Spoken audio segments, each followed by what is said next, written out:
बहुत सारे सवाल, बहुत सारे आरोप, बहुत सारी बातें हो रही हैं। उन बातों का जवाब नहीं देना है। पहली बात तो ये कि मौज में रहना है।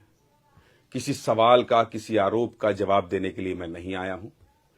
मैं बस ये बताने के लिए आपको आया हूं कि आप आज एक धीरेन्द्र शास्त्री नामक आचार्य की चर्चा कर रहे हैं।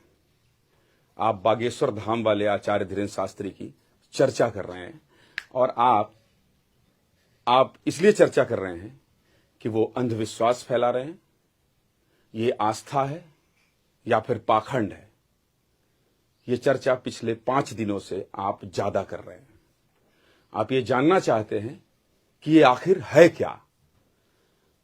मेरा मकसद यही सवाल आपके बीच ले जाने का था। जब 1 लाख, 2 लाख, 5 लाख की भीड़ कहीं आए तो आपके मन में यह सवाल आना चाहिए कि यह क्या हो रहा है। मेरे मन में भी यह सवाल था कि यह क्या हो रहा है।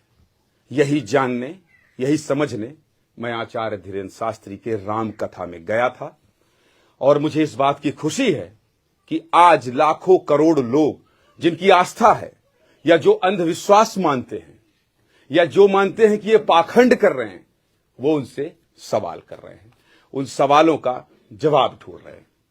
कौन क्या कह रहा है इस पर मैं इसलिए नहीं जाऊंगा क्योंकि सब पर भारी ज्ञानेंद्र तिवारी का हैशटैग भी इसी देश के लोगों ने चलाया है, यहीं रहने वाले लोगों ने चलाया है। और जो सनातन को मानते हैं, जो हिंदुत्व को मानते हैं, जो भगवान राम को मानते हैं, जो बजरंगबली को मानते हैं, अपने देवी देवताओं को मानते हैं, उनका यह मानना है कि ज्ञानेंद्र तिवारी के समर्थन में उतरना चाहिए, ज्ञानेंद्र तिवारी के समर्थन में बोलना चाहिए। आप बोले, विरोध में बोलें, उसका ज्यादा स्वागत है। समय समय पर पता चलता है कि आपका विरोध क्यों हो रहा है, आपका विरोध कौन कर रहा है और क्यों हो रहा है, इस पर मैं नहीं जाऊंगा। मैं अपने आप को सफल इसलिए मान रहा हूं कि आज आप चर्चा कर रहे हैं। मैं बार बार कह रहा हूं, पाखंड, अंधविश्वास, श्रद्धा, ये मैंने आपके ऊपर छोड़ दिया है। ये तय आपको करना है कि आप क्या मान रहे हैं। पर मैं सफल इसलिए मान रहा हूं कि आप चर्चा कर रहे हैं। इस बात की चर्चा ही नहीं होनी चाहिए, समाधान की ओर जाना चाहिए।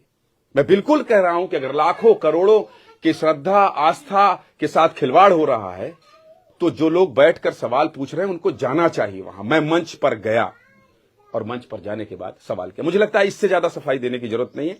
यह सफाई थी भी नहीं, सफाई मेरे मुंह से निकल गया।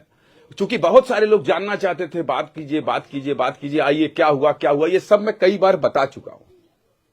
आप खुद तलाशिए। मेरा मकसद था आपके बीच में इस सवाल को लाना, क्योंकि लाखों करोड़ लोग ये मानते हुए जा रहे हैं उनके दरबार में, आचार्य धीरेन्द्र शास्त्री के दरबार में जा रहे हैं।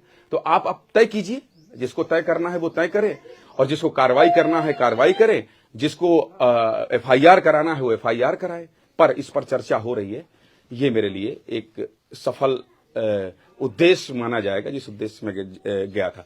अब उन लोगों को, जिन लोगों ने मेरा साथ दिया, उन लोगों को हाथ जोड़ के बहुत प्रणाम, दंडवत प्रणाम।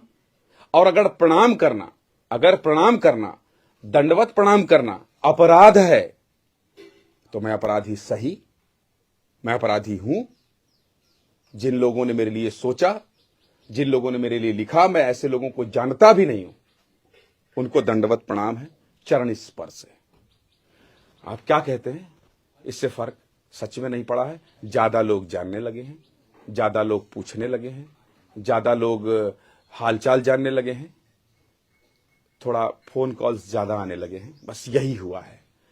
और लोग कह रहे हैं कि आप तो छा गए, कुछ लोग कह रहे हैं कि आपने तो बर्बाद कर दिया। ये तय आपको करना है। मेरा जो मकसद था मैं उसमें सफल हुआ। बहुत बहुत धन्यवाद। जिन लोगों ने सब पर भारी ज्ञानेंद्र तिवारी चलाया उनको विशेष धन्यवाद। जो गरिया रहे हैं उनका भी बहुत धन्यवाद। शुक्रिया।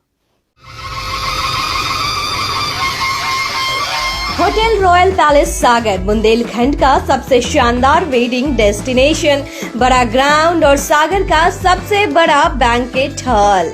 अपनी खुशियों को बनाए खास। होटल रॉयल पैलेस जहाँ पे है 45 लग्जरी रूम्स, आकर्षक AC banquet hall, pure veg स्वादिष्ट व्यंजनों के लिए कोहिनूर रेस्टोरेंट, कॉर्पोरेट जगत के लिए conference meeting hall, birthday party, kitty party को बनाए यादगार, स्विमिंग पूल और रेस्टोरेंट एंड डायमंड बार यानी रिफ्रेशमेंट का द्वार, और बच्चों के लिए गेम जोन भी।